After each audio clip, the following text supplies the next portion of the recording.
আজ আমি কিছু বাগান করা নিয়ে কিছু কথা বলি। মানে একজন বন্ধু আমার মেসেঞ্জারে লিখেছেন যে আমারও গাছ খুব ভালো লাগে, কিন্তু জায়গার অভাবে করতে পারেন না। তাই বললেন উনি ব্যালকনিতে করা যাবে এমন কোনো গাছ সাজেস্ট করুন। তো আমি কিছু গাছের নাম বললাম। তো তাই বলি, জীবন তো এইটুকু, বলুন বড়জোর আপনি কত বছর বাঁচবেন, 60 কি 70 বছর, এবং বেশি বড়জোর হলে 80।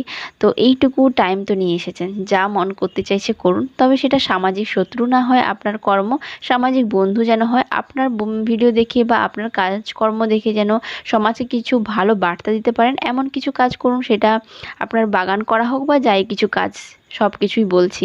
তো বাড়িতে জায়গা নেই, অনেকের মুখে বলতে শুনেছি হ্যাঁ ছাদটা হোক তারপরে আমি কিছু গাছ লাগাবো। আরে ছাদ হওয়ার পরে সেই গাছ লাগানোর মানসিকতাটাই থাকবে না। তো যেইখানে যেইটুকু জায়গা আছে সেইখানেই কিছু গাছ করতে পারেন। তো তাছাড়াও গাছ যদি করা না ভালো লাগে এমন কিছু কাজ করুন, ধরুন ভালো বই পড়ুন, কিংবা পশুদের সঙ্গে সময় কাটান, বা নিজের মতন করে ভালো জায়গাটা ঘুরে আসুন। তো আর নিজের স্রষ্টাকে স্মরণ করুন, দেখবেন জীবনটা কত সুন্দরভাবে কাটছে। আজকে তবে আসি, বাই।